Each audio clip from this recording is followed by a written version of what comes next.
Hey everybody, welcome on our channel. In this video we are gonna see, what if Naruto was the billionaire and got harem with Raven? Part 1. Huge shout out to Gaea Scion for this story. If you are new on the channel, don't forget to subscribe our channel and like the video too. So without wasting any more time, let's start the story. Space Bridge's stable travel parameters set is the passenger all set to travel. Yes he is, but Minato, I don't like that we have to do this. I know Kushina, neither do I, but for the safety of our only son, it's best this has to be done. I shouldn't have created that serum Kushina, if I did, none of this would have happened. It's not your fault Minato, you were under pressure from the general, you had to do something, or we'd lose all our funding and our home, we won't be able to take care of our little maelstrom if it were to ever happen.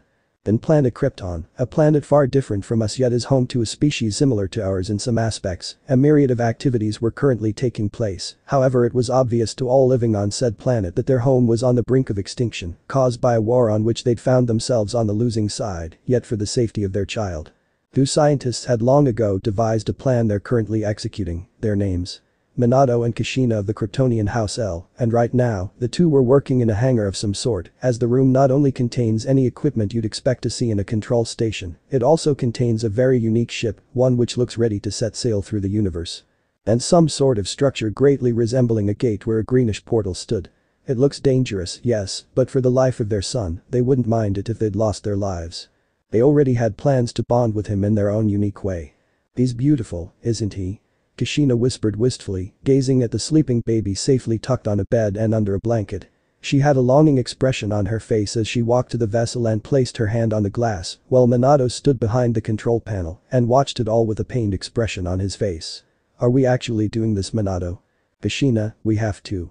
Minato stated, placing his hand on his forehead with a sigh. Krypton is on the brink of destruction, if not from the war, then the threat of a madman wishing to use the extra serum to destroy lives, rather than save them. He said, wishing that he shouldn't have caved easily, he should have fought against this motion when it was set. However, because of his curiosity and the need to protect his planet, he was easily manipulated into manufacturing such that had the potential to bring the end of the universe if its user wished it to happen. He had none to blame but himself. Now, because of my mistake, my son has to be involved in this mess. He thought, curse you Madara. Curse you for bringing my family and my home into a conflict you started. He hated that he couldn't do anything to stop the events happening on his planet, he hated that he had to send his son away because of his poor decisions, at least he could rest easy, knowing that with this plan, his son would be safe and away from the grip of a power-hungry madman. Minato gazed at the vessel that held his child. He did what he had to. He could only hope that in time, his son would forgive his foolish mistakes. He took a deep breath. Kushina, everything is set, we need to say our last goodbyes to our son before we send him off. This is it. Begin transmission. My son, I apologize for not being able to raise you like your mother, and I had hoped, my only wish is to pray that you're brought up by the right people who would no doubt take their time to love you as their own. My name is Minato of House L, and you're from the planet Krypton. A planet whose native inhabitants gain tremendous power from absorbing solar radiation of any yellow sun or a blue sun. A small rocket appeared out of what looked to be a wormhole and was now seen shooting across the cosmos, riding along the Milky Way system. It is with great regret I inform you that unlike your fellow Kryptonian including us your mother and I, you will not be able to gain these abilities for an unknown amount of time, in its place however, you will receive an intellect far superior than any of those your age, and given time, it may develop into something greater if you so wished it, as parents. No matter the choices you make when using your gift, we'll always be proud of you regardless of the decision's future outcome. The baby inside the rocket twists and turns as it arrives and shoots into the solar system before it passes straight through planet Pluto and is now approaching Neptune. Rest easy my child, live a full life. Make friends, have a family, do anything you can to protect them as we protected you from the dangers of our planet. Know that we'll always be watching over you from the afterlife. The rocket shoots past planet Jupiter and is midway across Mars. Good luck my little maelstrom, and may the forces be with you throughout your life. This is Minato of Krypton signing off. The rocket silently breaks into Earth's atmosphere and shoots across the sky, passing through various oceans, islands, countries and continents, before it finally approaches Japan. It passes through different countries' houses as it breaks through its border, before it finally arrives at its destination, Tokyo, a city currently having a nighttime fireworks celebration.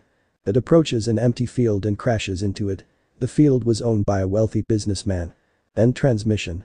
Years later Jump City. Walking along the busy streets of Jump City was young blonde male who looked to be speaking on a cell phone. He looked to be a teenager of 18 years old, possessing spiky blonde mane which seemed to defy gravity on his head, and a pair of cerulean blue eyes, which looked to be one with much intelligence behind them. Over what looked to be a white shirt, he wore a black open-chested hooded sweatshirt, a pair of black and orange shorts, and finally, a pair of sandals. On his back was a red and golden orange backpack. He was also rolling a medium-sized, orange traveling box on his left side. He seemed to look like a person who arrived from an airport or he was going to one, though the conversation which he was currently having on his handset proved that it was the former rather than the later. "Are you sure you're okay staying on your own for a while, Brad? I don't want things to spiral out of control after everything that's happened." "I'll be fine, you know, you don't exactly have to be checking up on me all the time," the blonde teen replied, knowing he was a 19-year-old male and he was ranked as one of the smartest and most mentally capable people on the planet, so he definitely knew how to take care of himself. He definitely wasn't a small child anymore. "So what if I just got over a bad breakup? So what if I may be a little bit hurt after all that Sasuke fiasco? It's the reason I came here to Jump City in the first place, it is something you should know by now," he said, remembering just who it was that suggested he should take a little vacation from home, that he should use this opportunity to go see how the other Whirlpool industry facilities operate. "So fine, you win, Naruto. I guess you don't need me, an old hag like me, to worry about you all that much, huh?" The voice on the receiving end, which sounded female, asked with a small laugh. "You know it's not like that, Bachan." The blonde male, now identified as Naruto, sighed. "I just wish that you'd stop treating me like a fragile object.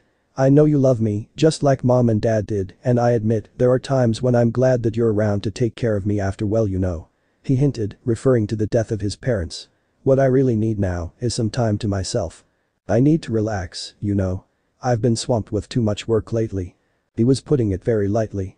His brilliance was a gift to him, yes, and his parents made sure to help develop it even further. However, as much as it was a gift, it was also a curse, as with it, he was given the responsibility of watching over the progress of his parents' company following their death. As they were the one of the few they trusted to make sure the company doesn't fall into the wrong hands, that along with attending school and all the courses that came along, and of course that whole situation about Sasuke, everything put together was mentally taxing to any normal person. It's why he readily accepted the vacation once it was immediately granted to him. He snapped out of his thoughts for a brief moment to hail an SUV-type taxi. Tsunade's voice let out a small sigh. "I know, Brad, it's just that after losing both my parents, my brother and my fiancé, you're all I have left. I just can't help myself," she responded, as she thought about how hard it was for her to cope after losing her brother, her fiancé, and finally, her parents. Following those events, she's headed a bit rough lately, and she was greatly upset that despite being one of the best doctors out there, she was unable to save all of their lives. Naruto was all she had left. "I know, Tsutsu, believe me, I know," Naruto said, getting into the taxi and settling down a bit. "Hold on for a moment," he told Tsunade.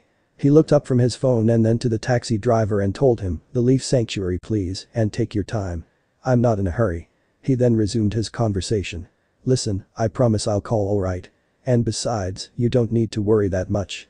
I've got Ultron with me," he reassured, reminding Tsunade about Ultron, who was his personally handcrafted AI. It's also the most sophisticated AI in existence.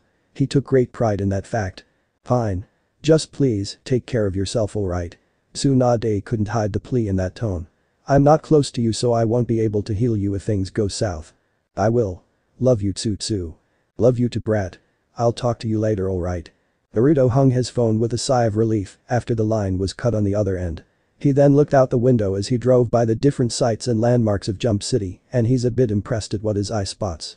Not as impressive and advanced as the sights back home, but still, they're quite impressive, he mused. "It's also quite peaceful here from what I've seen, yeah, I can already tell that things around here are going to be boring." "Trouble in paradise, kid?" he heard the taxi driver who had asked, and he looked up to notice that said driver was glancing at him through his mirror. "No, not really, just an over-concerned relative that thinks I'm as fragile as glass, needed to get away from all of that, and she won't stop complaining," he answered in a tone which seemed to say that he was upset about it, though if you listened closely, you could hear the fondness in said tone hidden in the falseness. "Preaching the choir on that one," the taxi driver laughed. "My folks wouldn't stop complaining about how I's too young to leave, how I's need to G a proper schoolin'. Didn't listen and look to me, I may do in my dream job." "Well then, good for you," Naruto said, cringing each time he had heard the multiple grammar errors the driver made. "I'm sure you're happy." "You betcha, he heard the driver reply. "Won't trade this here bow for nothing else." Naruto wished any sort of distraction would appear at that moment, which would force him to change his focus from the taxi driver and his abuse of the basic English language. His prayer was answered in the form of Ultron, his new best friend. Mr. Senju, my sensors are picking up an unknown object approaching at astonishingly high speeds. I have yet to determine if this object is friendly. Ultron, his most trusted paw and the best AI in the world, reported in a robotic male voice that sounded calm, cool and collected. Naruto let out a sigh of relief before he grinned in excitement and quickly picked his belongings. Thanks for the lift, man, I'll stop here if you don't mind. He told the driver as he reached into his pocket and brought out the money needed paid the driver after he stepped out of the SUV. He quickly stepped back and watched as the driver left him with a wave. The moment he noticed that he was in the clear, he snuck into the closest empty alley and dumped his box into the dumpster, not caring of the contents inside before he smirked and said, Ultron, please activate Protocol Arsenal. Understood, sir, activating, please remain on standby while I activate your arsenal suit. Naruto did as requested and properly fastened his backpack while standing in attention, and then moments later, he was swallowed by what seemed to be a black and gold plated armor, black and gold version of the Iron Spider armor, but not with the spider legs, though with the back compartment. Naruto Senju was gone, and in his place stood Arsenal, an armored hero about to set his debut today. Activation complete, power cells are operating at 200% efficiency, weapons are on standby, I'm ready whenever you are. Good, it's great to see everything works as it should. Naruto's voice came out metallic as he spoke. He was excited that he finally got to test out his latest arsenal suit. He had more of these back home, but they're all older versions, and he wasn't able to make them into a travel-type suit like he did with this, and unlike the models before it, this one was more durable, and it's an energy-absorbing model. He spent several hours working on this particular suit, unlike the minimal amount of time he worked with the rest, it's a very special suit. Are you done admiring yourself? Because I seem to recall that there are more important things to do at this moment. Very funny, Naruto dryly remarked, mentally questioning why he made his AI one that could be sarcastic whenever it pleased. However, he knew that the AI was right. There was an object heading towards his general location, and if it makes impact, it could hurt the lives of many. He had to stop it. Ultron, I need you to pinpoint the impact area. Boom. Never mind, I think I figured it out. Naruto deadpanned before he activated his rocket thrusters and burst off towards the scene of the explosion with a sonic boom immediately after. He was upset that he let this happen. He couldn't believe that he let his admiration of himself get in the way of saving the lives of innocent civilians. He was ashamed. If anyone turned out to be hurt as a result of this, he wouldn't be able to look at himself in the mirror. Well then, let's just hope that no one got hurt. He thought, increasing the power to his thrusters. He needed to get to the impactor as fast as he could. Scene change. Arsenal arrived the scene and immediately went to work as he spotted the damages. Ultron, scan for any injured and nearby civilians. He ordered. We have to make sure that no one was hurt. He was now hovering in front of a big crater he no doubt felt was a result of the impact a few moments ago. There was nothing in it. This meant that whatever made the impact was either on the run or disintegrated on the spot. Also, scan the crater too for any traces of residual energy, and if possible, track it. He added, after closely inspecting the crater. I have a feeling that our anthropomorphic suspect might be on the run. Affirmative, there are uninjured civilians within the vicinity, and the area has been evacuated. However, I do detect life signatures nearby, and one of them share the same energy readings as whatever was in that crater. Ultron reported him. Good, this was what he wanted to hear. Lead the way, buddy. Beep Grayson, aka Red Robin, was currently on the ground, panting hard as he looked up at the raging alien female in front of him. If anyone were to tell him that he wasn't supposed to be here in Jump and instead with Batman and Gotham, that person would wish he'd never met him. His main reason for coming here to Jump City was for independence from said Dark Knight due to some unhandled comments and the unwanted way he was being treated by the hero. He was honestly having fun with no one telling him what to do or hovering over his shoulder the way Batman did, but however, he would admit that maybe he bit off more than he could chew. The alien girl, despite being as beautiful as she was far stronger and more of a skilled fighter than he anticipated. She easily overpowered him. She was able to counter every move he'd sent her with an equal amount of skill, however she did it more brute force. He was used to dealing with these types of villains, it was in the job description when he was working as Batman's sidekick, however, he wasn't used to dealing with one so skilled and controlled with their strength. I hate to say it, but maybe Batman was right. I'm not ready to run off on my own. He thought, as the alien girl effortlessly tossed a bus towards him. Too bad I won't be around much longer to let him know that he was right. He closed his eyes and waited for the impact. Not today. Smack. Sorry babe, can't let you hurt him. Robin opened his eyes and looked up to see someone in a black and gold suit of armor standing in front of him, easily lifting the bus that was meant to catch him. Well, it wasn't who he was expecting to save his life, he was glad that his life was indeed saved. "Hey, you alright?" he heard whoever it was in the suit ask. "Yeah, and by the way, thanks," he answered as he moved to get up, but he winced at the throbbing pain he felt on his right leg. "Ouch," he grunted. "Take it easy there, kid," he heard the armored man say, while he watched as the bus the armored hero held up was carefully set down beside him. "I'm Arsenal, I'm a bit new to this town, but smart enough to know what's going on right now, so why don't you find somewhere to rest while I take care of her?" Robin didn't have a chance to answer, instead his attention was directed to the raging alien girl as she roared and charged at what he assumed she had perceived to be a new threat, with a snarl on her pretty face. Erg. Smack. Plank.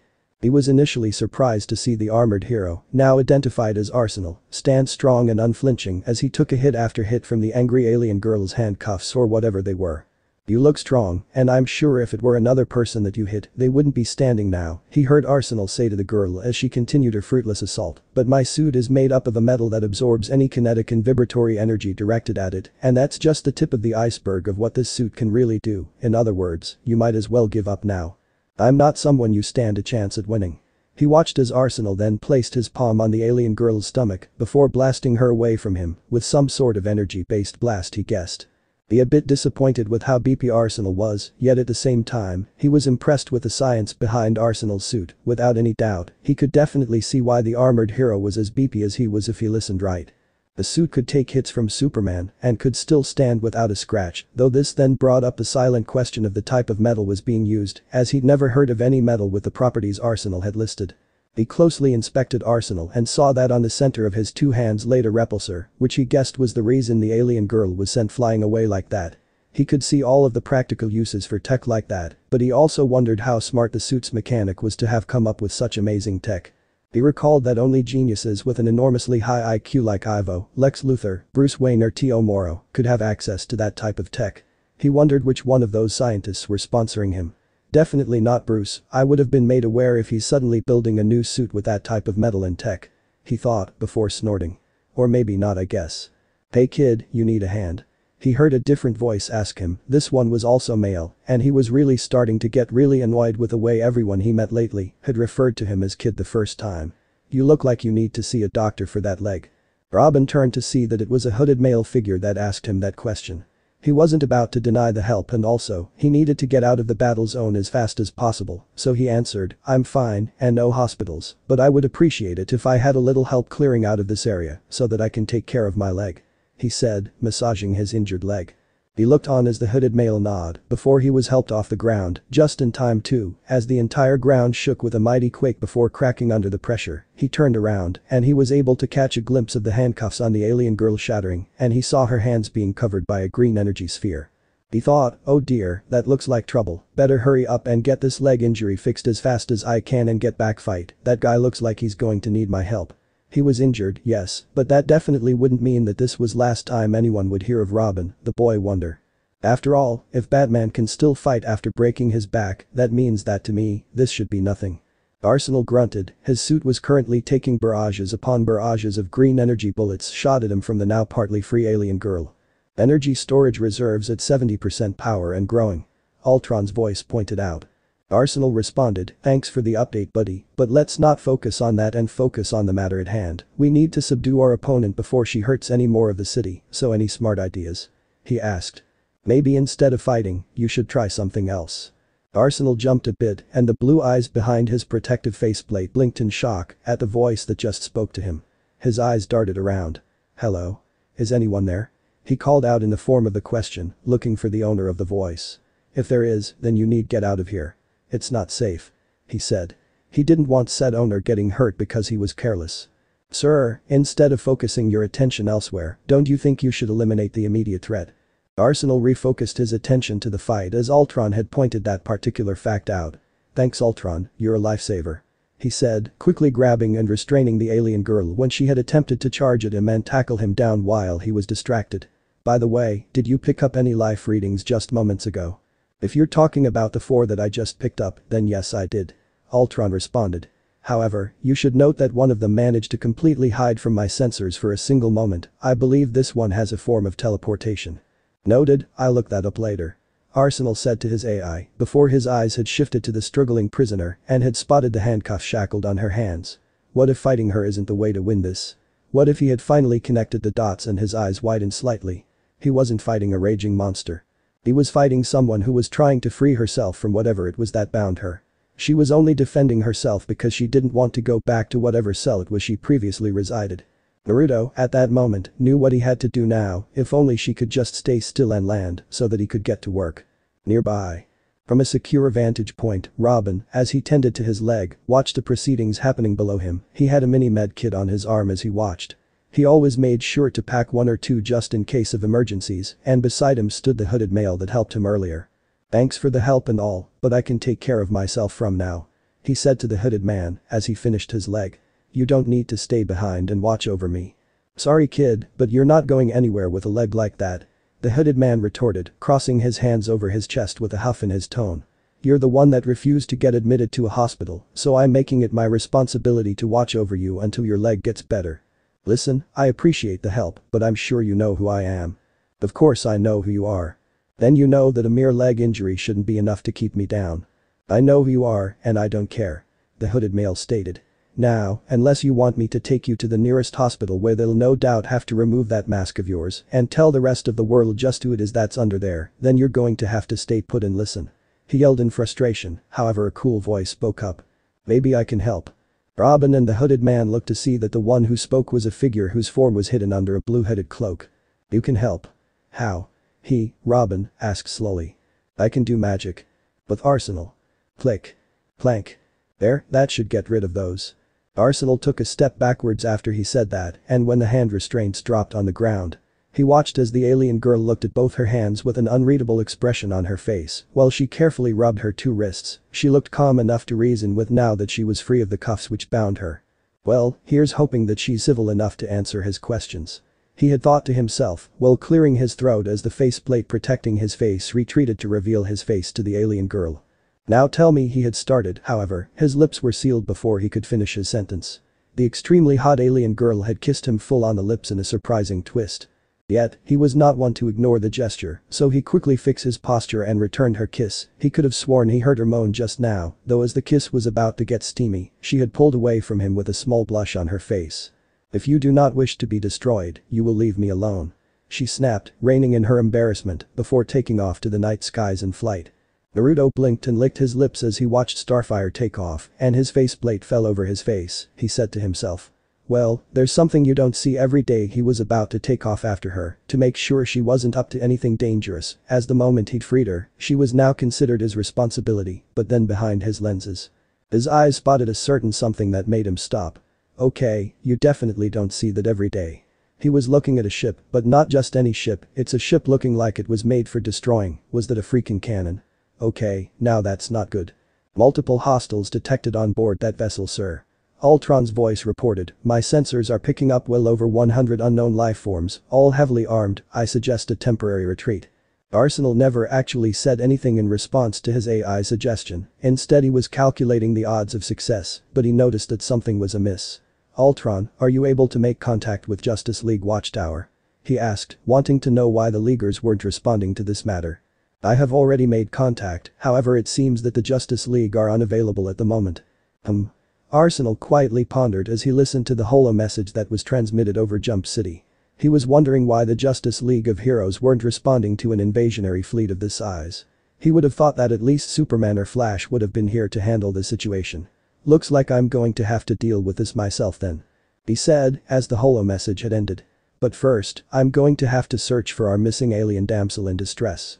"Then it looks like you're in luck, since we're after the same thing." Arsenal turned around to see figures walking towards him. He immediately noticed Robin and was surprised that his leg was healed, and he was unable to recognize the other two males on each of his side. One was a large muscle being that pretty much covered himself up well with a hoodie, while the other was wearing a purple and black attire with a mask covering most of his face to show little of. His green skin arsenal did a double take at the last figure behind the three males in a very familiar blue cloak as his eyes passed over to them, and suddenly, he was filled with dread as different images flashed before his eyes, images of a time he'd long forgotten, images of a person he thought he'd never see again. "Raven," he whispered to himself, "Raven, is that you?" He watched as the blue-cloaked figure had shyly turned away from him with a look of shame on their face. He didn't let that stop him, however. He hesitantly walked up to the figure to confirm his suspicions. He reached up and pulled down the hood of the cloak, and as the hood fell down, revealing a very familiar face he always perceived as beautiful, no matter the consequence, the world around him stopped. He was suddenly swimming with a whirlwind of emotions. Hope, happiness, excitement, relief, disappointment, anger, and finally betrayal. He took a step back. He didn't want his emotions to make him do something rash, so he did the next best thing. He activated his rocket thrusters and blasted off as quickly as possible, missing the look of longing sent his way by the girl he had left behind. That was so cool. Scene change. "Sir, are you alright? Your focus has been rather off." "I'm fine, Ultron, I just saw a face I never thought I'd see again," Naruto said. His faceplate was off of his face, and his expression was one of detachment and recollection, while his mind was still reeling in shock at seeing the one person he'd never thought he'd see again, his first friend, once best friend, and finally, the one who once held his heart within the palms of each of her two hands. Rachel Roth aka Raven. He couldn't believe that she came back after she had disappeared all those years ago. He wanted to know why she'd left in the first place, he wanted to know if it was because of that, but now was not the time to question her. He had a city and by extension, a world to save, and his focus needed to be on the current mission. To find the prisoner he'd set free. "Mr. Senju, I have hacked into the city's public wireless network server, gained control of all security cameras within the vicinity, and managed to locate our resident prisoner. Send me the current GPS on our target's location," Naruto ordered, stopping above a building. He received an instant alert and brought his hand up to his face, and as he did, a holo imagery popped up over his gauntlet, showing him a detailed map, digitized, of Jump City, thanks to Whirlpool Industries satellite. Then suddenly a red dot appeared on a certain location, and it was flashing constantly. Beep beep. He immediately used the zoom features of the map to get a better fix of his target's location, and once he was able to pinpoint the building his target was hiding in, he smirked. "Got you." After he had dismissed the map, he increased the power to his thrusters and took off to his new destination and arrived in record time, and once he did, his eyes spotted the scorched section of the building. He immediately flew towards it and scanned for any familiar energy signature. "Looks like our runway has been here," he stated once he compared the results with what he had on his files and walked through the hole and into the dimly lit room after. He looked around, and immediately, he spotted the target he was looking for, wildly scarfing anything eatable within her reach. "Makewo, slow down girl, it's not like the food is going to run away from you," he joked, hoping that it went unheard. Unfortunately, his joke wasn't as silent as he hoped it would be. The girl had suddenly stopped her scarfing and turned to look at him with a snarl on her face as each of her hands held green energy orbs. "Why are you here? I specifically asked you to leave me alone." Hey, now calm down, we don't want any of us getting hurt," Naruto said, waving his hands in the universal motion for surrender, while carefully stepping up to her. "Let's all take a deep breath and be calm about this. Remember, I'm the one that set you free. We're friends now, right? Friends are nice to each other, right?" "Nice," the alien girl sneered, her green eyes were flashing angrily. "It is not a word that is spoken with familiarity in my planet, closest is weak. Well, around here, nice means nice," Naruto reasoned quite strongly, and he was about to say more, but he paused as another voice spoke up from behind him. "Yeah, and if you want us to keep being nice, you're going to have to tell us why the Lizard King took you prisoner." Naruto obviously didn't appreciate being interrupted when he was working, and sometimes, he tended to snap at those who had done the deed, but once he saw that the alien girl in front of him had calmed down a bit, at least enough to actually listen to reason, he had eased up and welcomed the interruption this time at least, though he was a bit surprised at the words he heard the alien utter. "Not prisoner, I am prize," she had started. "The Gordanians deliver me to the Citadel to live out my days as a servant. And the Citadel are not nice." This made Naruto wonder what kind of people these Citadel were if they kept prisoners as slaves. Definitely not the good kind. He thought, however, he was smart enough to not place the entire world, or universe, as black and white. He knew different races had different traditions. He wasn't one to question it if said tradition demanded the safety of said races, but if it didn't, and if innocents suffer because of said tradition, then that's when he'd speak out. So far from what he had heard, the alien girl was an innocent in this, he assumed, and if so, then her being prisoner or prize of any sort was out of the question. "Then you're not going with them, not if I had anything to say about it." Naruto was snapped out of his thoughts as he heard that. Whoa, hold it right there traffic light, who died and made you the boss?" he rudely asked, stepping in front of the Robin's form. Robin looked up at Naruto with an annoyed look on his face. "Can we not do this now?" he asked. Naruto refused. "Look, I appreciate the help, I really do, but I was the one that freed her, technically that makes her my responsibility," he replied with a frown. "And I don't remember asking for any one of you guys' help." Robin groaned. "Ugh, why the heck are you being so difficult?" "I'm being difficult because I know I didn't ask for your help," Naruto snapped. "And I don't care," Robin snapped, poking Naruto's chest at each syllable. "This situation affects all of us whether we like it or not, and we need all the help we can get if we're going to come out of this in one piece. Guys, can we please not fight among ourselves right now?"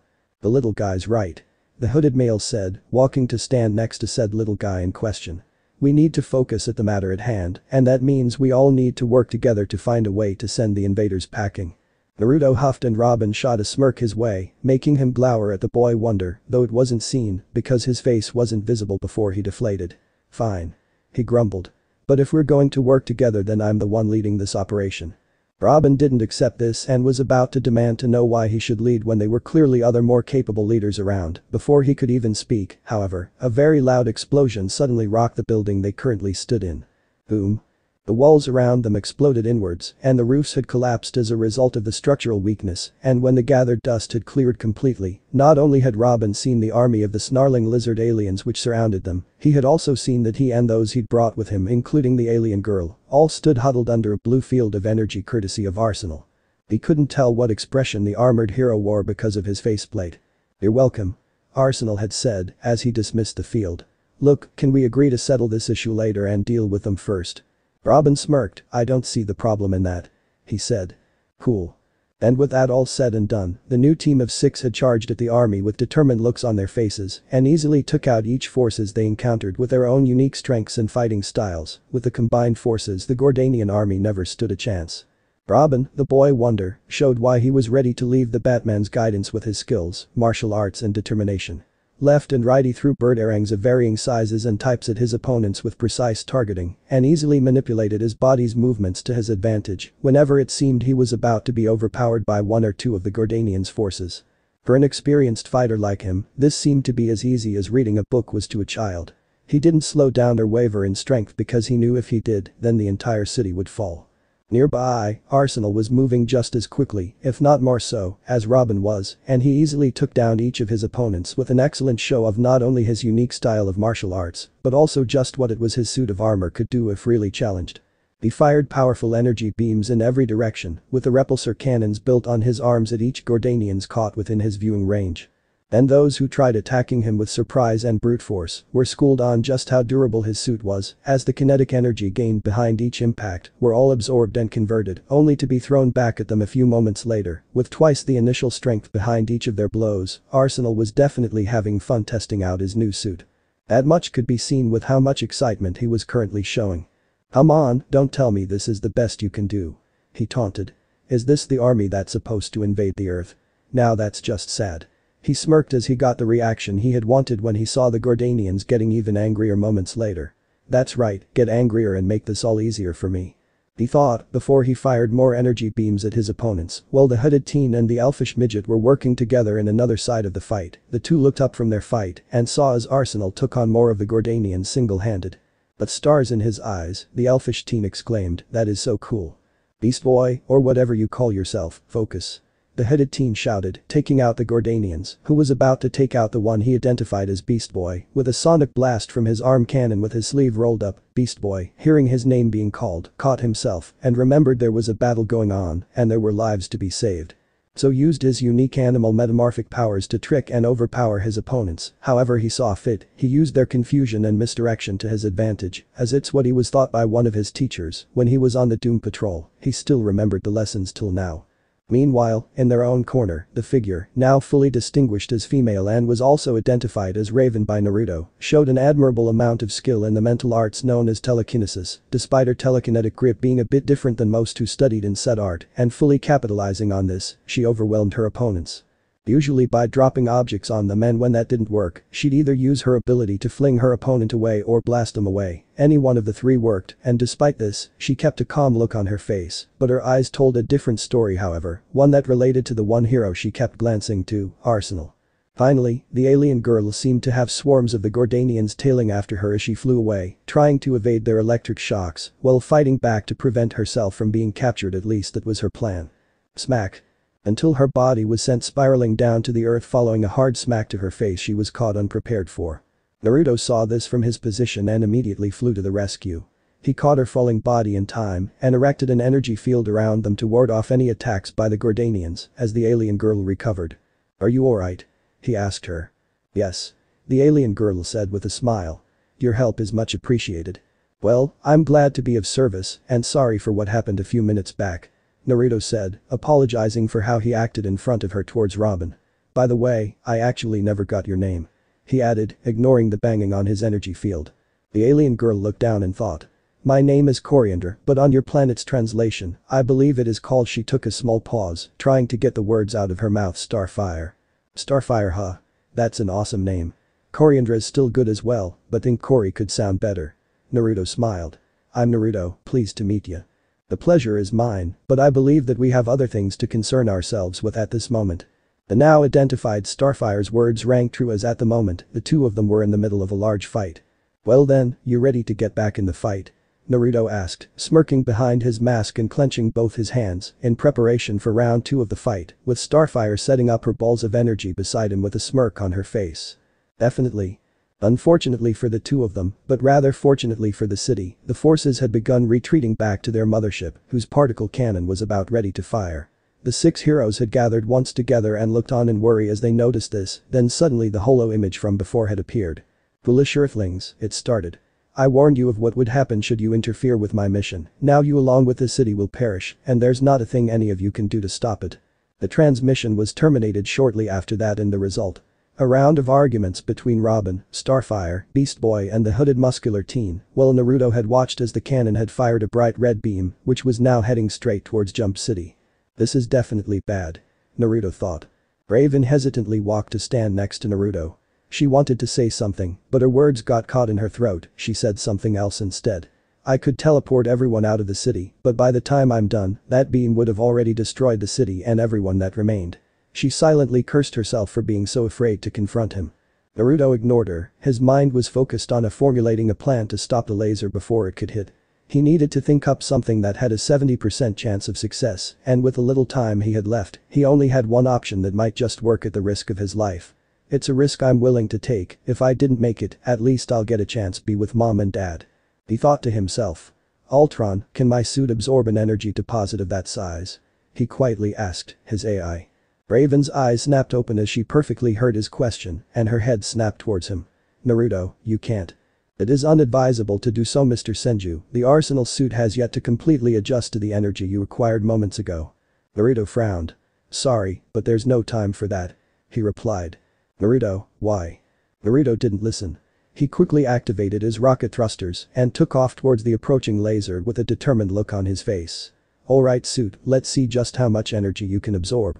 He was right in front of the approaching laser beam in minutes and stood his ground with his hands spread apart. "This is gonna sting," he thought before he braced himself and then took the full brunt of the laser's hit before he yelled in agony, "Airg." He instantly realized the plan wasn't going to be as easy as he thought while he felt the impact of the laser's blast. "Air," Ultron said while the suit was starting to fritz. "Naruto. Arsenal." The cries came from the 5 heroes watching this from down below, as each of them had looked on in horror as their ally seemingly perished, unable to stand up to the strength of the laser beam. However, soon they all saw something odd, and one by one, they all noticed that while the beam was getting smaller and smaller, a glow was shining in the trunk of the laser blast. Instantly, the group had realized the glow was Arsenal Naruto, and this meant that not only was he alive, but whatever it was he was doing to save the city, it was working. This brought back hope to them all, including the citizens of Jump City whom were watching this. "Hey, what's that up there stopping the laser?" a citizen asked. The citizen answered, "Is that a robot?" "Maybe it could be a man wearing a robot suit," a third citizen added. "Or whatever it is, I don't care, as long as they keep doing what they're doing and the city is safe, then they're alright in my book." But that came a unanimous cry of agreement, followed by a repeated chanting of Robot Man over and over again. Robot Man. Please, that's weak. Naruto grunted in thought despite feeling more than 1,000,000 megawatts of electricity running through him as he continued to absorb the laser beam's energy until he was completely done with that task. Arsenal has a better ring to it. Armor systems shutting down. That was the last message he heard from Ultron as his suit had slowly began to retract into its default mode while his consciousness slowly faded and his body dropped down towards the earth below him now that the previous threat had been eliminated. In quick response to this, both Raven and Starfire flew towards Naruto in hopes of catching him before he hit the pavement. Starfire was the faster one among the two and she was able to catch Naruto's body in time. Raven breathed out a sigh of relief at this and she was even more relieved to hear him breathing. He was alright. Starfire helped land Naruto's body safely down to earth with Raven behind her. She looked at his stilled form with a worried expression on her face, unhappy with herself that this was all caused by her and she was powerless to stop it. Once settled down, his suit finished collapsing onto its default mode as the rest of the heroes arriving to show them all of what Naruto fully looked like underneath. It appeared that he had regular clothing underneath the arsenal armor, but the heroes noticed that it was mostly burned off due to the heat and blast of the particle beam, and underneath what remained. He wore a skin-tight metallic cloth of sorts that looked like slim armor that was primarily black with glowing yellow lines running across the attire to appear like circuitry. The suit covered just about every part of his body, but was cut off at the neckline, and also there were cut off on the fingers to make them appear like fingerless gloves. The suit practically helped show Naruto's Olympic swimmer-like body of his slim form with his muscles. The surprising part of the tight suit, however, wasn't the design. But it was the emblem that they'd all spotted which seemed to be glowing brightly on the center of his chest that showed a pentagon with a very angular S inside of it to look vaguely similar to Superman and Supergirl's emblems. That emblem on his chest, does that mean that this guy's related to both Superman and Supergirl?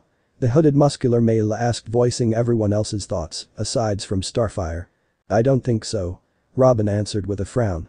I've seen him nowhere around either of them. He said, knowing that this was indeed the first time he met this guy who was now apparently a Kryptonian. That's because he's related to neither. Raven answered. He's from Krypton and he's of the House of L, but he's not from this dimension apparently, and I don't think Superman and Supergirl's parents exist in his home reality. And how would you know that? Robin asked, directing the group's attention to her. Well, the two of us sort of know each other from when we were kids. Raven hesitantly answered, before quietly adding, well, that and the small fact that he showed me the shuttle that brought him here. If you two are so close, then why was he acting like a jerk earlier? A confused Beast Boy asked Raven. Raven shied into herself. It's complicated. Who is this Superman and Supergirl you mention? I am not familiar with any of them whatsoever. Starfire asked innocently, since she has the feeling these two beings are of great importance. Robin hummed, well, Superman and Supergirl are supposed to be the last two remaining Kryptonians after their home planets Krypton and Argon got destroyed, even though there are still some Kryptonians that run around every now and then, you know, as villains and whatnot. He explained before he heard a groan from below him and immediately turned to the source. The others had heard it too, and they all turned to the source as Robin had done, and all had noticed that Naruto was starting to finally wake up. This indeed surprised some of them. The hooded male asked, seriously, how tough is this guy? To take a hit like that and still come out okay? Hey, he's Kryptonian, they're strong enough to handle stuff like that. Beast Boy said, before a look of confusion appeared on his face. Come to think of it, if he's Kryptonian, then why does he need that armor in the first place? Because unlike other Kryptonians, I don't get awesome powers from absorbing yellow sun radiation. Naruto tiredly said, holding his head as he sat up from his bed before he looked around. What happened? Did we win? Foolish earthlings. An all too familiar voice snarled. You think this day is yours because of a minor setback? Think again. Within mere moments, my Jupiter cannon will be online and ready to fire, and when it does, your city will fall one by one. Oh, will that guy just shut up? I'm starting to get tired of just listening to him babble on and on like that. Naruto muttered before he realized that his suit was in its default state after he had noted that he wasn't wearing it and his vision wasn't clouded by the electronics he would usually see with his helmet on. Ultron, I need an update on the Arsenal Mark V armor, stat. Naruto ordered, pressing his fingers to his ears and ignoring the looks he received from the others. Affirmative. The Arsenal suit is currently offline, suit configuration mode in progress. Thanks Ultron, let me know when it's ready to be operational again. Naruto said, before he finally noticed the other team heroes looking at him with varied expressions on each of their faces. Sup? He cheerfully waved. Dude, that was freaking awesome. Beast Boy exclaimed in excitement with literal stars shining in his eyes, hopping in front of Naruto's face. You gotta tell me how you did that, man. I would if I could, but at the moment, I can't. Naruto answered, pulling away from Beast Boy as he did. Oh. The purple and black clad hero said as he pouted and kicked the ground like he was kicking a can. Oh joy. Starfire yelled in relief, giving Naruto a bone-crushing hug. I am relieved that you are not harmed. Me too, Star. Naruto wheezed, slowly patting Starfire's back while feeling the air rush out of him. But seriously, can you let go? I think I hear my ribs cracking. He wheezed out. Starfire quickly let go of Naruto as she heard that she might be causing him more pain, and Naruto coughed a bit before finally letting out a breath of fresh air. Phew. Raven wanted to say something to him, like shout out how she was scared that he would be injured far beyond recognition or worse, he could have been killed, however she couldn't do it like before, and her words had got caught in her throat, so she did the next best thing, and saw all of this from the sidelines. Robin cleared his throat. Listen, Arsenal, I'm glad that you're alright, but until we get rid of those guys, then there's no reason to celebrate. He pointed to the ship hovering ominously over them. Any ideas? I say we ambush them from the inside. Naruto suggested. Take them by surprise and send their ship either sailing into orbit or blowing it up, I'm sure I can handle that part. As much as I would like that, I'm afraid I can't let you come with us on that mission. Robin said. You're too injured and your suit is offline. Naruto raised an eyebrow at that before he stretched his right hand as a slight red glowing sphere surrounded it, similar to the black spheres that appeared on Raven's hands when she used her telekinesis. He aimed it at a car twice his size and gripped the air within the sphere. In response to this, the car crushed under an invisible pressure before it was sent rocketing up into space. He pulled his arm back. Naruto smirked. What was that about me being too injured to fight? Okay, you're in. Robin said, impressed. But how do we get on board? They'd see us coming from a mile away if we chose to fly. I can teleport us in. Raven had said, shifting the attention towards her. It's one of my powers, she shyly added, not meeting the eyes of any of her teammates. Alright then, it seems we have a start of a plan. Robin said as he motioned for the others to listen. Moments later, Gordanian's ship. Within one of the few hallways of the Gordanians' mothership, two Gordanians who were on guard duty had calmly walked by, unaware that as they did, a large shadow had appeared on the ground behind them. The shadow rose up from the ground into a dome, and as it had vanished, 6 familiar heroes stood in its place. Beast Boy shivered, ugh, that dark energy stuff gives me the. He stopped before he went any further as his eyes then shifted to Raven, who was looking at him. I mean, it's cool. He said, scratching the back of his head in embarrassment. He had let out a sigh of relief when Raven's judging stare shifted from him. Robin ignored Beast Boy's fumble and looked at his team. Guys, we need to get to the firing control as fast as possible. He said. We don't have any more time to waste. He left shortly after that, and most of the others followed after Robin except Raven, who lingered behind, and Naruto, who while still in his bodysuit, had noticed Raven lingering behind. Wow, he sighed, looking at Raven bitterly. You never get tired of abandoning people when they least expect it, do you? Raven flinched. Whatever, he mumbled, it's something I've come to expect from you anyways, it's not like you'll change anytime soon. He shook his head and then walked away shortly after saying that. Not once did he look back to see the guilty and self-loathing look on Raven. He never knew that she didn't wish for things to be like this. She had finally gotten the opportunity to see her best friend again. This was her chance at redemption, to apologize for what had happened and to answer the question that were left unanswered between them. For the last few years since she had left him, she had played countless of scenarios on how she should apologize. Many of those scenarios were optimistic, where he would listen and then they would go back to how things were back then. But this was her worst scenario, where he didn't wish to do anything with her. This game has gone on long enough. I'll get him to listen to me no matter what.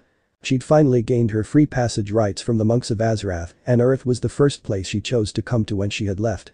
Despite her being on Earth was for a completely different reason officially, she couldn't let this grand opportunity to go to waste. She decided that after all of this was over, she would finally have a talk with her friend and apologize for what she had done, and also give him the answer to the question he had asked all those years ago. She wouldn't let some alien slut sweep him off his feet. Raven shook her head, ignoring the last insult, as she breathed out a small sigh and she put on her hood. Just need to deal with this first. She mumbled before she teleported out of the room via shadow teleportation. She needed to control her emotions if she was going to get this right. She didn't need some retarded bitch messing up her game. Gordanian's control room.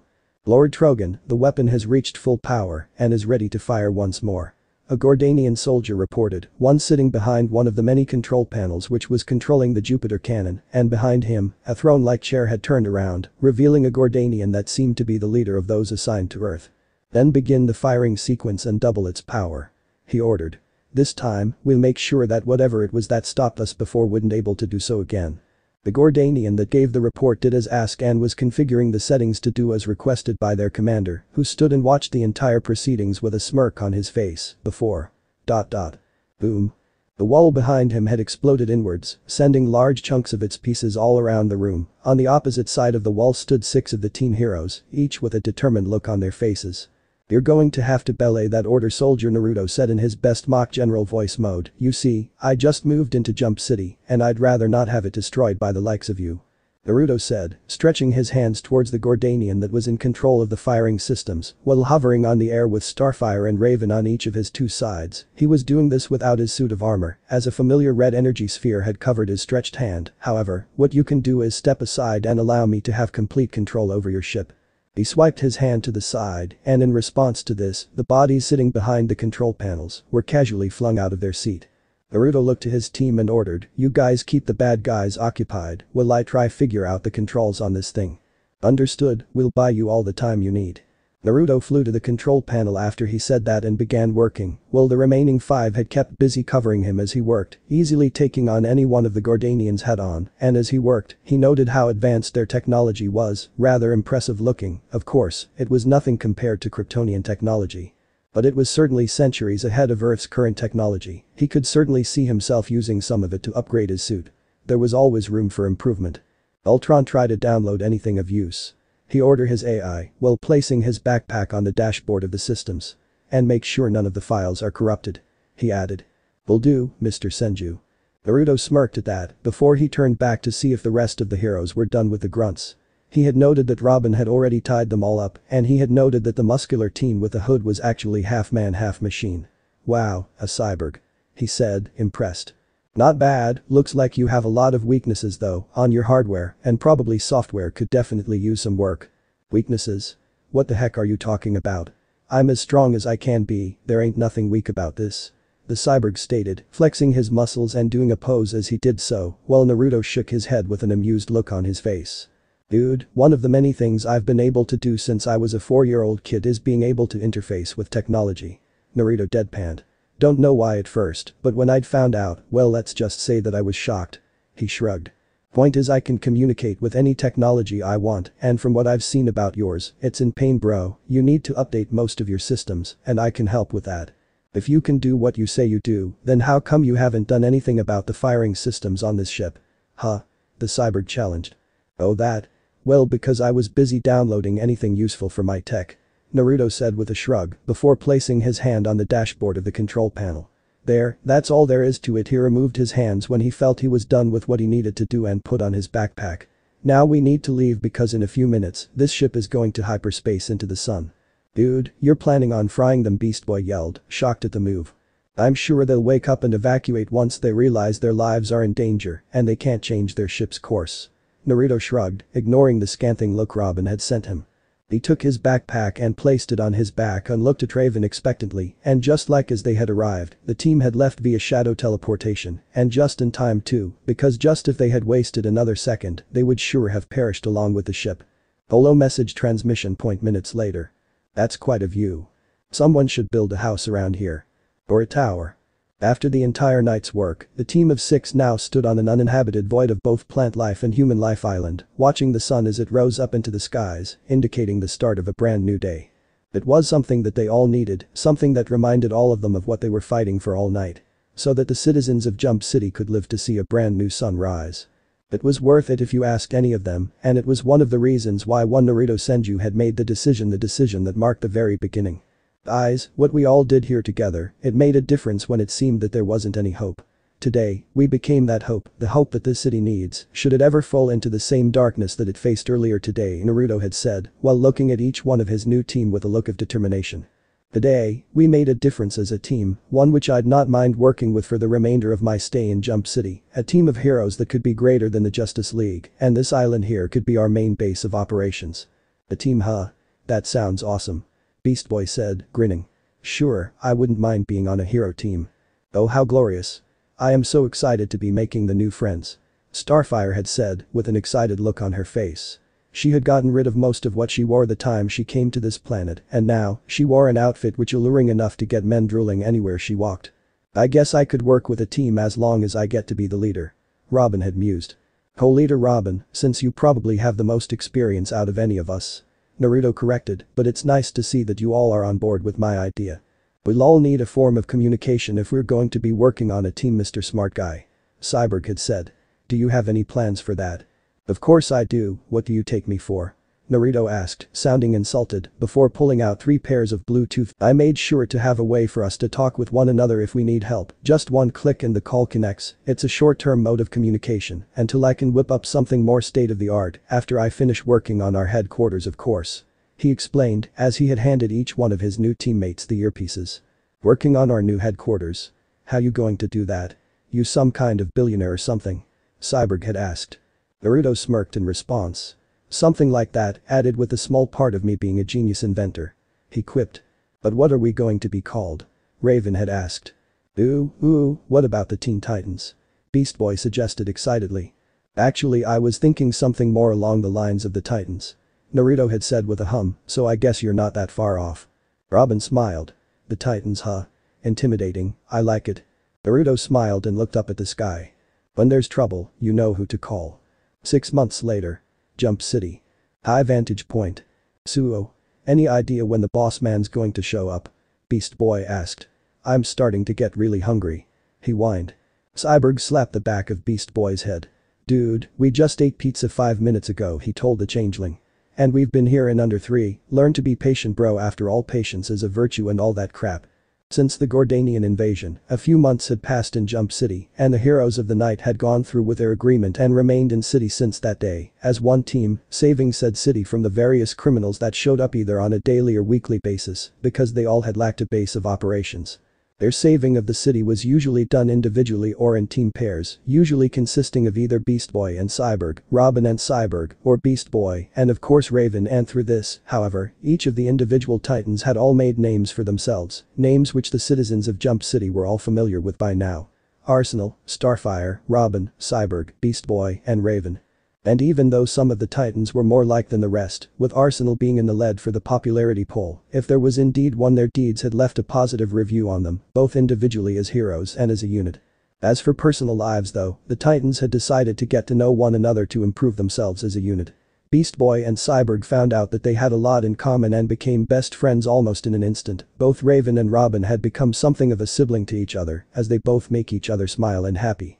And because Starfire didn't have a place to stay until the tower was built, and she was of course still technically his responsibility, Naruto and Starfire had hung out a lot. In fact, those seeing them would often mistake the two for a couple, much to the ire of some and the amusement of others, but at the moment, this never really bothered their teamwork.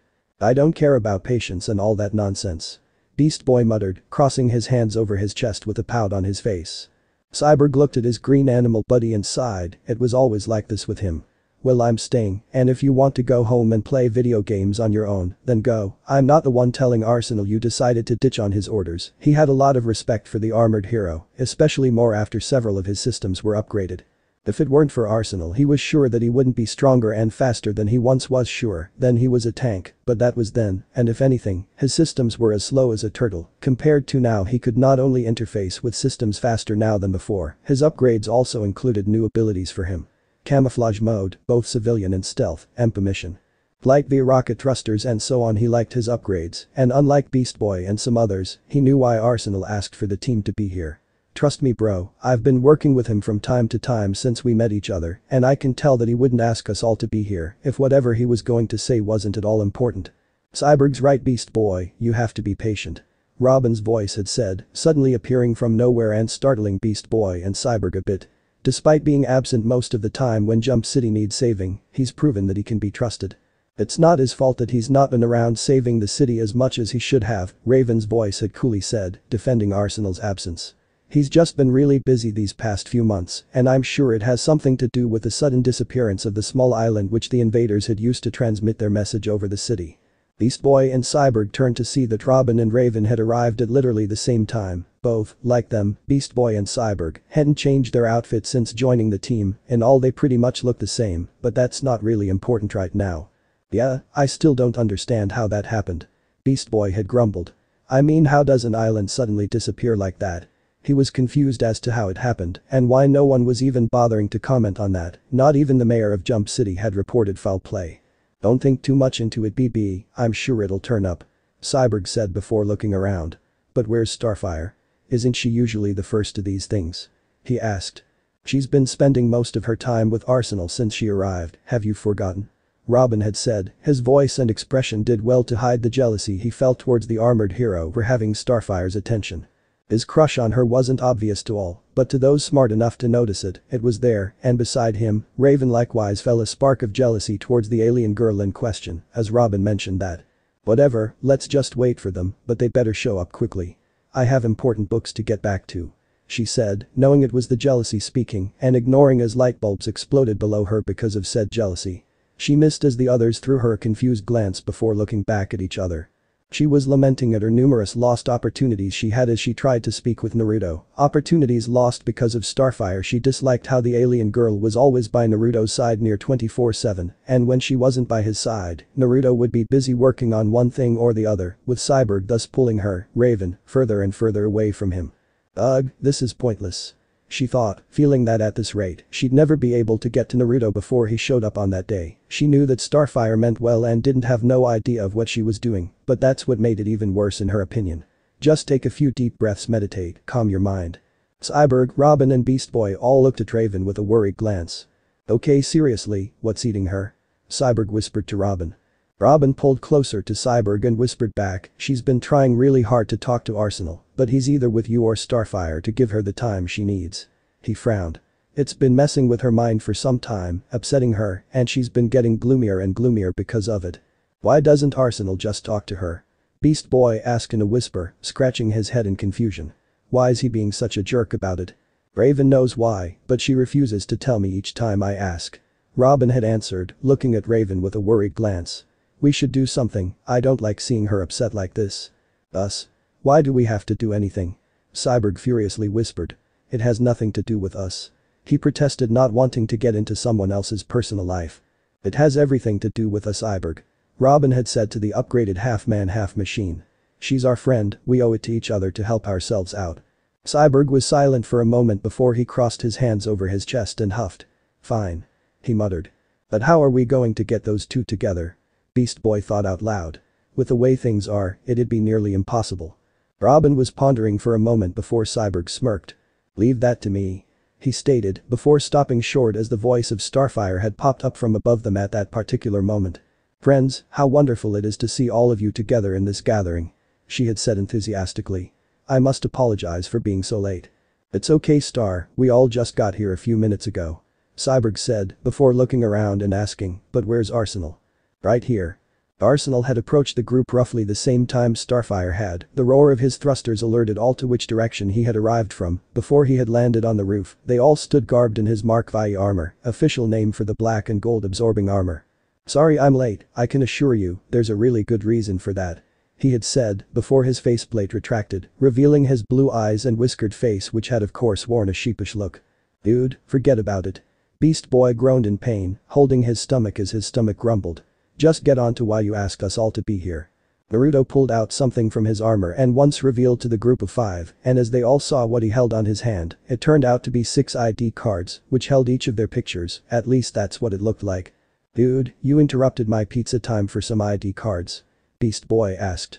Naruto smirked, a smug look accompanied that expression on his face.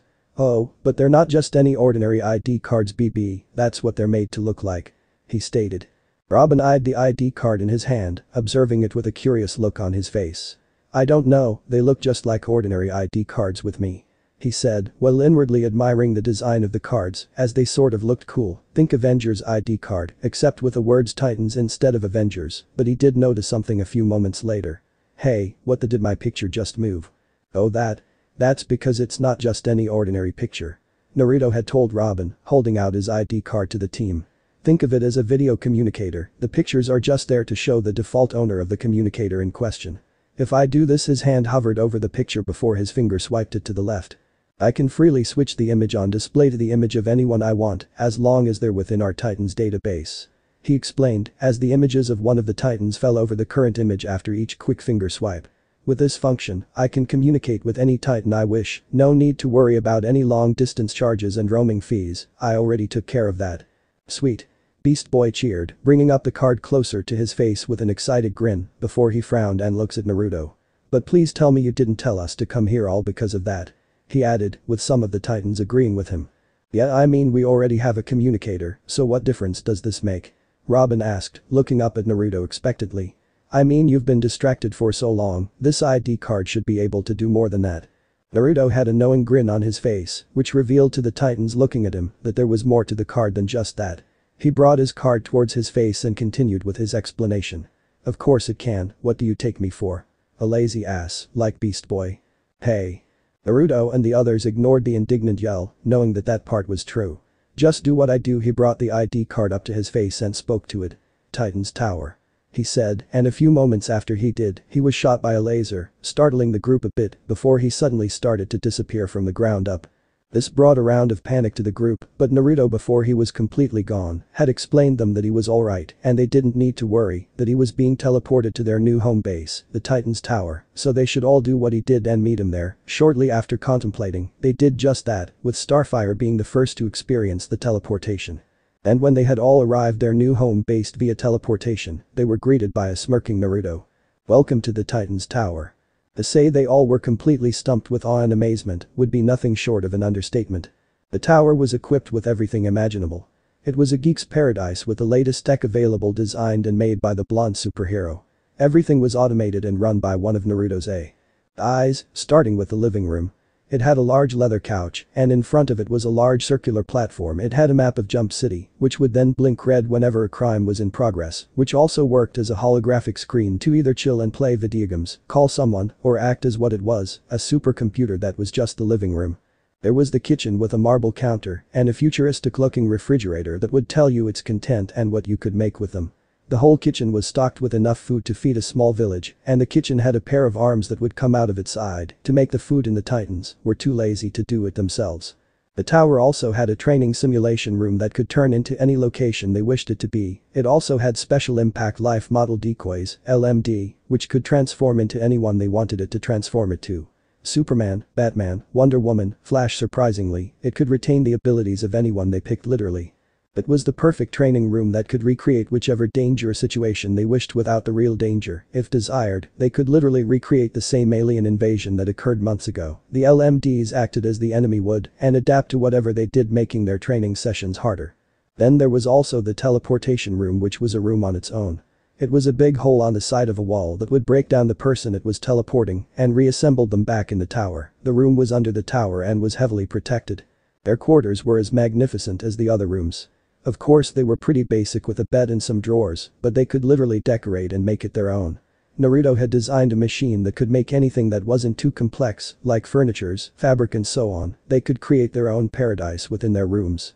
Lastly, it was the tower itself, which was located in the outskirts of the city with a high vantage point and was completely invisible. The whole tower was hidden from everyone, and it could only be accessed through the teleportation platform which the ID cards were needed for. Being stumped with awe and amazement at just seeing the meeting room was nothing compared to how the remaining 5 Titans had felt once they all had a complete tour of the Titan's Tower. Even Starfire and Cyborg, the two who were supposed to have known more about this due to their proximity with Naruto, were both filled to the brim with awe, wonder and excitement. As they experienced a tour which had showed them places that they weren't even aware of, they had no idea that Naruto had been holding this much info out of them. It had everything they could ever want in a base. A meeting room, a dining area, equipped with a kitchen which included a wood-burning oven, an entertainment room, a highly advanced training and simulation room, complete with special LMDs, a monitor room, a teleportation room, teleports them to any mission vantage point if needed, and finally, their sleeping areas. The best part about everything was the fact that they had their own personal AI, who performed most of the work for them if they hadn't any idea how 1 or 2 devices worked. This place is awesome. It has everything. Beast Boy cheered in excitement. Robin agreed with Beast Boy's comment. And best part of this base is that we're hiding in plain sight. No villains would be able to track us back here since the entire base is under a cloaking field along with the island. He said, looking out to Jump City from their reflective 2-way mirror-like wall. Just how did you manage this on your own? Where on earth did you get the money to pay for all of this? His question was directed at Naruto as he and the rest of the team stood in the kitchen. The first place they had arrived to see, which was a room similar to the living room, was the command center. The supercomputer in the living room could be called a baby when compared to the amazing computer that was in the meeting room. It had the same circular platform, only much more bigger. It had the same holographic screen. It could be used to hack anything on the planet, including a certain station that orbited the Earth. His tower was the much better and cooler than theirs. The blonde was not about to settle for second place. The room also had a set of comfortable chairs, which basically adjusted to the sitter preference.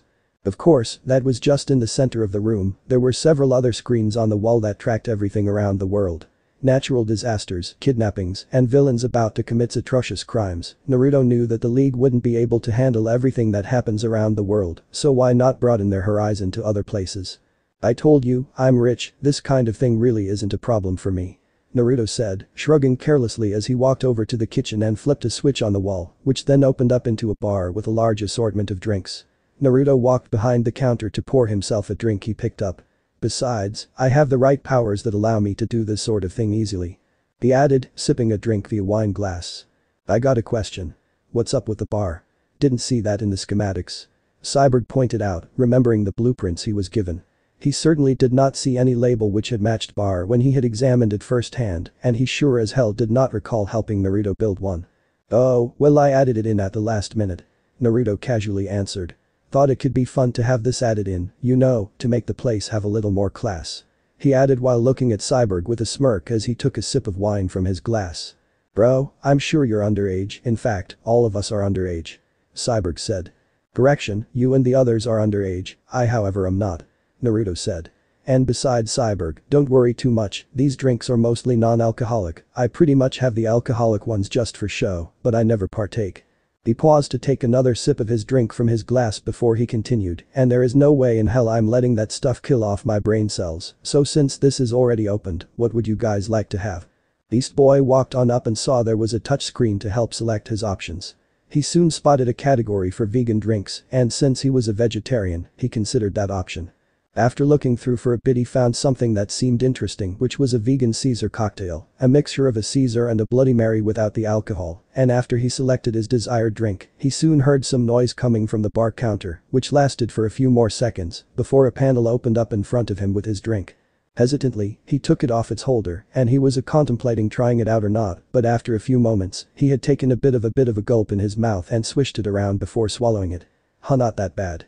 He commented, before he pulled out the celery and munched on it before drinking more of the non-alcoholic vegan drink. This got some of the others to come on up and do their own selections. Starfire decided to have a forest fruit and banana smoothie, Cyborg decided to have some soda, while Robin just had homemade lemonade, since both weren't really in the mood for odd exotic drinks for the time being. Raven was about to reach out for her selected drink, however an arm had stopped her, while it had grabbed onto his shoulder. She knew it was Naruto's instantly. Hey Raven. Can I talk to you? She heard him hesitantly ask. Why? She answered, turning back to look at the blonde with a frown on her face. I've been trying to do that with you for months, but you turn me down at each attempt, or you're busy with either Starfire or Cyborg, so tell me. Why should I just let you talk to me now after all that?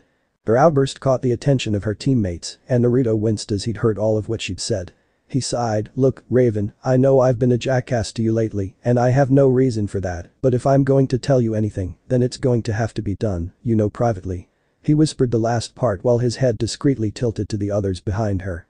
Raven glanced at those behind her and understood what he meant. Fine, let's talk, but not here. She said, pulling up her hood and then grabbing Naruto's hand, while ignoring as the others watched as she and Naruto had left their room via shadow teleportation. Cyborg had shrugged as the two had disappeared. Looks like we don't have to go with my idea after all. He said. Robin looked at Cyborg. How did you plan on getting them alone? He asked. Cyborg smirked. He didn't answer the boy wonder, instead he just took a slurp of his drink while walking away with a hum in his tone. He ignored the look sent at his retreating back. Justice League Watchtower. In the familiar environment of the watchtower, the Martian Manhunter calmly stood behind the tower's control panel, while he had quickly observed the events on the screen before him, and to say he was worried would be the best way to describe how he felt right now. He looked to his left and hand-flipped one of the many switches. Calling all available members of the Justice League, this is John Johns. He had said. I've spotted something that requires all of our attention, I will be waiting in the main lobby till you all arrive. He ended the transmission shortly after that while his eyes were still viewing what was on the screen until he suddenly heard a whooshing noise. He knew who had arrived. "Hello Barry, as usual, I can see you're the first to arrive." "Of course I am John, I'm the fastest man alive." Barry Allen, aka the Flash, had said, with his trademark grin. "Besides, I never really left, I've been here since we all arrived from our last time travel adventure." He added, zipping all the way to his sit. "Both Bats and Soups left to Gotham and Metropolis, of course you know how Bats is about Gotham, and I think John went back to Oa. Which leaves Diana, Hawkwoman, and the two of us then." John said, as he had hummed in conclusion. "Pretty much, yeah." Barry shrugged, before blitzing over to John and looking at the monitor, said Martian was looking at. "So what did you want to tell us?" "I believe it would be best for me to reveal the information when all of us are available Barry, that way I won't have to repeat myself." Martian Manhunter had said, while switching off the monitor before he hovered over to his respective position behind the round table. "So remaining patient will be the best course of action." "Yeah, me and patience don't really go hand in hand, you remember the last time I tried doing that don't you?" "I do.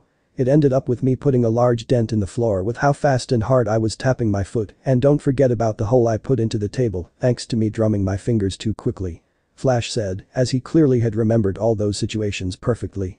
He also remembered his issue with super speed pacing. Yeah, he and patience didn't go hand in hand. "You're indeed correct Barry, but like I said, I will not repeat myself if you happen to miss out on what I have to say to the rest of the team." John said, "But you are free to do whatever it is you want to do, however, in order to keep yourself preoccupied." He finished, before he'd watched as the Flash didn't waste a moment and ran off to who knows where. Wonder Woman and Hawkwoman soon showed off just after Barry had left. "Well, Barry seems to be in a hurry today," Shiera commented, walking to her sit by her position on the round table with Diana beside her. "Hello John, we got your message and got here as quick as we could." "What seems to be the problem?" Diana had asked as she took her seat beside Shiera. I could hear the worry in your tone. "Indeed what I have is concerning, however I need at least Superman or Batman to be here before I can relate what I have," John told Diana. "And I believe either one of them should be arriving any moment now." He was right, as a few moments later, via teleporter, one of the two heroes had arrived, and it was Superman. The expression on his face looked to be one of concern. "Guys, I think we have a problem," Superman said, quickly walking down from the teleporter platform and onto the round table. John looked at Superman with knowing expression clearly formed on his face. "I believe I know just what you're about to say Superman, but Flash needs to be here first before we discuss anything," he said, and not soon after he did, the Flash had zipped into the room via super speed. "So, it looks like Bats and GL aren't showing up," Flash said, zipping to his seat. "We can start without them," Superman had said. "Batman probably already knows the problem and will inform Zatanna about it since they're both in Gotham, and I think the Guardians of the Green Lantern Corps would speak with John on a similar issue." "Understood," Martian Manhunter stated. "Then I believe it is time we discuss the main point of our meeting." "Which is?" Hawkwoman asked. "Time." Naruto and Raven. The two had appeared in one of the empty bedrooms of the tower via shadow travel, and after they did, Raven immediately had erupted a spell which cancelled out all sound to any third-party listener who decide to listen in on to their private conversation. The blonde had also taken some measures to ensure their privacy by activating one of the many features the tower possessed. Taking his armor off was not as hard as it looked. Each piece could actually place itself in their respective places through small thrusters embedded into them. It made it much easier to summon his armor whenever danger struck. It would have been pretty stupid to have the armor and not have it handy at all times. After putting away he turned back to see Raven sitting stiffly on his bed. Her hood casting a shadow over the top part of her face. He could see how nervous she was. Her hands were balled into fists and were shaking ever so slightly, she was biting her quivering lip and she seemed to be taking long and deep breaths, those associated with meditation. It was a testament of how this meant to her and how much she feared what was about to happen. Of course, Raven wasn't the only one that feared this moment. Naruto knew he might have seemed calm on the outside, but in reality, he was just as nervous as Raven was as he looked at her, realizing that as was the first girl he had trusted with his secret outside his family, there were few who knew about his Kryptonian bloodline, now including the Titans. But she had been the very first he had trusted with that secret, and when she left him without so much as a goodbye, it had hurt him deeply, even more so after he was bold enough to confess how he felt about her. He could still remember the rage, the betrayal, the hatred, and how upset he felt at her at that time, and he could still remember the disappointment he felt with himself not shortly after. He was glad that he had his Abe-chan to help him get through that, because after Raven had left, he had become quite resentful to those that wronged him in the slightest.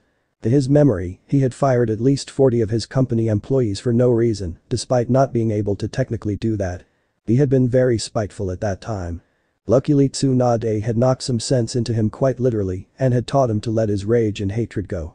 He had taken that lesson to heart. If he hadn't, he would have destroyed half the city he lived on after what she had done to him with him. He swallowed the lump he had no idea he held in his throat as he walked towards her. He was only 5 steps away from her, but it felt like he was walking a mile just to reach her. He feared that his shaky knees would give out before he made it towards her. This might have been the first time he had actually confronted someone who he felt had wronged him. He usually just fired them or run away from them like he had done with his ex. He knew it was cowardly, but it wasn't something he could help. Raven meanwhile wasn't faring too well.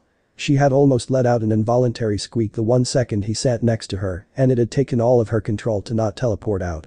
All the courage she had showed previously when she had torn him a new one seemed suddenly to have left her.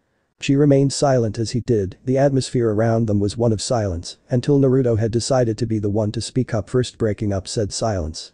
So? The tension in the room could be cut with a knife. They had so much to talk about, yet both of them couldn't summon up the courage needed to say something, anything. It was like they were playing a game of chicken, and neither out of the two wanted to chicken out. Why did you leave? Naruto had asked that question, looking at her through the corner of his eye. He decided that all the stalling was enough, and as he spoke, there was no accusation in his voice, only curiosity. As to him, there was no reason to be angry anymore, since more than a month had passed since the invasion. He had learned to let his anger go before it consumed him, something he did long ago seeing her during the invasion, and at such a bad time, all that forgotten anger just bubbled back up. Now he was back to his old self. It was not my intention to leave. I never wanted to leave you, but I had to. Naruto stayed quiet for a moment, taking it in. He didn't know how to feel about that. He had always thought it was her that decided to leave, but finding out she might not have had a choice made him feel slightly better. Then what was the reason? Raven flinched. It was something she didn't want to divulge yet. In the days following her mistake of telling the monks of Azarath her budding feelings for the blonde beside her, she had pondered for days whether to tell him her secret or not. After he had told her his at that time, she had faced so much ostracism over being half demon. Back then, she was still a naive little girl. But that girl grew up. Even within the monks there were plenty who treated her like the daughter of a whore who had slept with a demon. They weren't kind to either her or her mother, and her mother had protected her all throughout it, telling her it was not her fault, and she was perfect the way she was. However, even a girl like her wasn't immune to the emotional scars left by her childhood. Raven sighed. She glanced at Naruto through the corner of her eyes. Are you sure you want to know? She softly asked. Because if I tell you, you might look at me differently for the rest of your life. You might even hate me more than you already do. She hadn't told Naruto her secret despite him doing so to her on his part. She felt if she did, then he would reject her like everyone else and retract his love for her. Raven tried her best to keep her emotions in check. She knew that was only one theory based on her fears. Rationally, she knew that Naruto might be the only one to accept her for what she was, but there was still a lingering fear for being rejected. She still remembered how even the Justice League had turned their back on her once that witch, Zatanna, had revealed her bloodline. Even till now, she was still reeling in shock at that. She had heard so much about the team, but to have been discriminated based on who she was related to from those that claimed to be heroes. Let me be the judge of that. She heard Naruto's firm reply, while she'd felt her hand slip into his like he had done when they were children. She smiled softly, realizing that she was with Naruto. She had no reason to be worried. She shouldn't have thought about him like that. Unlike most others, he was one she could unconditionally trust. She took a deep breath and began her tale. I am part demon. My mother was human, and my father, she spat out that last word with venom, is a demon named Trigon. My mother was tricked through a series of events that led her into taking part of a cult meeting, and she was. Naruto squeezed her hand. It's okay, you don't have to say it. I already have a basic idea of what you are trying to say, he said softly. Raven nodded and smiled a bit despite on bringing up a very dark subject. She continued with her story. Several monks from Azarath had come to Earth and found my mother as she attempted suicide while she was pregnant with me. She had told him. They managed to convince her against that motion, and after that incident, then they took her to Azarath for a new life. As I was growing up under them, I learned that their main belief is to leave all forms of attachment behind to find true strength. When their leader died, I was handed to my mother who raised me and brought me to Earth for a time. Shortly after that, I met you. She smiled at this, with Naruto smiling softly at her side. She remembered those joyful times ever since meeting Naruto at the park, and the two of them played on hours on end. She never had the chance on playing with children her own age due to being ostracized and ignored, but with Naruto it was euphoric. Before meeting you, I was never allowed to experience any type of emotion, and I was always forced to bottle it all up. The monks left a warning that my father could find me when I showed any type of emotion, but I didn't care at all when I'd realize I was forming an attachment since I didn't want to lose you at all." Her mood started turning sour at this point. "For one action I truly regret to this day, the reason as to why I had to leave you without a proper goodbye was that I had accidentally slipped of how I was reacting with me being around you. All monks had seen this, and immediately they forced me to sever my ties with you, or else Trigon would literally be at our doorsteps, and the end would come quicker." "I see." Naruto had replied with gears turning in his head on who to kill first. It was a tie with the monks who separated them and of course Trigon, who indirectly or directly kept her from living her life as she saw fit. "You have to believe me, Naruto, I never wanted to leave you at all. I wanted to keep spending time with you, you're the main reason I could feel like a normal girl and truly be happy," Raven quietly said. "Back then, you were my best friend, my only friend. I never wanted to give you up at all. The monks forced me into doing it and had roped my mother into agreeing with them despite her knowing how much I felt about you." Raven felt tears well up in her eyes and tried wiping them away, but they were no use as they kept on coming through. As this was going on, some of her magic was slipping away from her control as some objects in the room were broken and moved around suddenly. Naruto noted this and using his energy sensing, a technique he'd picked up from Raven when she'd taught him a few magic tricks when they were children, even his telekinesis was based on magic. He realized this was all linked to Raven as he was able to pick up traces of her familiar energy, wildly leaking everywhere due to her current state of distress. Looks like I'm going to have to invest into some way to protect my precious babies from your magic." He joked, but in truth he knew that at this moment, it wasn't possible as most of the current metal in this house was of vibranium origin, meaning rather than nullifying magic, amplify the energy in which magic is derived from. Raven smiled and let out a small giggle. He was able to brighten her up with that sentence, even though she had known the impossibility of the implied goal, at least at the moment. "I guess you do." Her mood dulled as she grabbed the edge of her caped cloak. "Do you forgive me?" she had meekly asked. "Only if you forgive me for being a hard-headed idiot," he had replied, bringing her in for a tight embrace. "Always?" Raven had replied with a muffled voice, with her face snuggling into his chest. Naruto gave a small smile on his own, while he'd felt the figurative weight, which was once his chest, lifted after so long as he knew now on what happened with Raven. He didn't blame her at all. He did however blame the monks and Raven's mother, somewhat, on forcing her to do what she didn't want to in the first place. Sure, it was supposed to be for good reasons, but the road to hell is always paved with good intentions. They had approached all of this in the wrong way and should have thought better on settling things, he had thought. But for now it didn't matter. It was all in the past and they need to focus on the future. The future that was now worth fighting for more than before. He realized, with a look of what one would know to be determination look on his face. Crack. Pop. Smash. Note to self, remember to replace broken items in room. Meanwhile, in the local cafe that seemed to be near devoid of customers, one man, who had most of his face covered while he had been reading newspaper in his hands, sat comfortably, while a typically garbed waiter walked towards him with a tray filled up with a serving of tea. "Here is your order, sir. I hope you pleasantly enjoy your meal." "Yes, thank you, just leave it on the table, I'll take care of the rest." The waiter had bowed in acceptance before walking away, while the man pulled back his paper to help himself to what was offered. As he did, from his basic appearance, the man looked to be in his late 50s or 60s, as small hints of grey hair were seen amongst his spiky, waist-length, dark locks. He had a pair of dark purple eyes which shone with wisdom and something sinister. On his person, he currently wore a dark blue high-collared long-sleeve mantle which split down at the lower half and a simple, light brown obi with a belt wrapped around his waist, along with a pair of dark blue fingerless gloves and tola sandals. He looked to be a simple man to most people, however the very familiar pair of rings he wore on his index and ring finger on both his left and right hand showed that this man was anything but simple. "The invincible arsenal saves day." Interesting. He murmured, reading out the headlines on the paper as his eyes roamed over to the picture of said hero, easily lifting a school bus filled of nothing but cheering kids and the designated driver. Reading a bit more on the article, he had noted that the bus seemed to have been saved from tipping over a bridge due to an accident which seemed to be caused by terrible driving, and the terrible driver in question was arrested later. It was interesting and yet pointless at the same time. Such potential, to use it for menial tasks, it displeased him to see such an opportunity wasted by the likes of the so-called heroes and villains.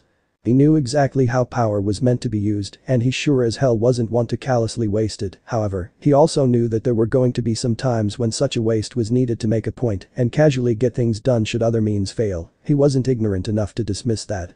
He also wasn't one to be ignorant enough to casually dismiss that sometimes certain power usages usually come at a deadly cost that would eventually endanger his life if nothing was done to work around it. That was his current dilemma. His goal was to find a way around his dilemma, and he knew that in order to do that, he needed to first find someone who held the key to his solution, dangling in his face, a person he had managed to track to this very planet. His eyes dangerously flashed orange. What a foolish man you are, Minato. He was as foolish and ignorant as the house that adopted him. He was more foolish to think that he could successfully hide his prized possession. It's a shame you had to die as you did. He was more useful alive than dead. It was all in the past, however, and he had to look forward to the future, a future he'd planned on utilizing to its fullest with the power he had, and nothing would stop his efforts, not even those pesky Green Lantern Corps. He was Madara Uchiha, leader of the Uchiha clan, and soon to be the most powerful man in the universe, with none second to him. He just needed to find what he was looking for, and his goal would be realized. Nothing would stand in his way, not the Green Lantern, not those pesky heroes and villains, and definitely not annoyances like the Justice League or these new teenager heroes. He will become a god. He will reign supreme. Waiter, could you please end me the bill? I believe I'm done. End chapter. So this part ends here. If you want to see next part of this series, like the video now and share the story with your friends. Bye bye.